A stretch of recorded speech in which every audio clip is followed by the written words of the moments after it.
Let me be clear, this does not mean Buddhism is evil. It doesn't mean Buddhist teachings are false. It doesn't mean Buddhists are inherently violent. The vast majority of Buddhists live exactly as Buddha intended, peacefully, compassionately, mindfully.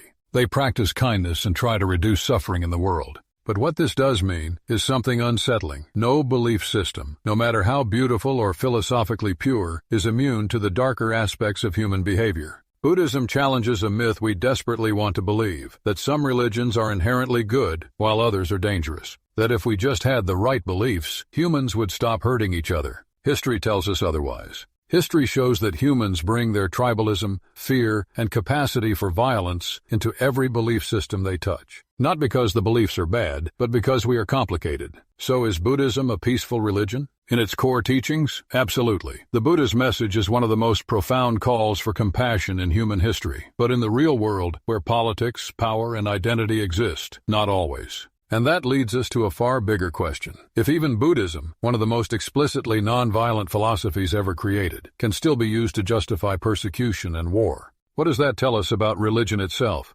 Is religion the source of violence, or is it simply a mirror reflecting our tribal nature? Is religion the problem, or are we the problem? And religion just gives us language for what we were always going to do. And if belief systems are shaped more by human psychology than their own teachings, then maybe we've been asking the wrong question. Maybe the question isn't, which religion is most peaceful? Maybe the real question is, can any belief system survive contact with human tribalism without being corrupted? And if the answer is no, what does that mean for the future of faith itself? That's what we'll explore next. Because if you thought this was controversial, just wait. What comes next will challenge not just your view of Buddhism, but your view of all religion.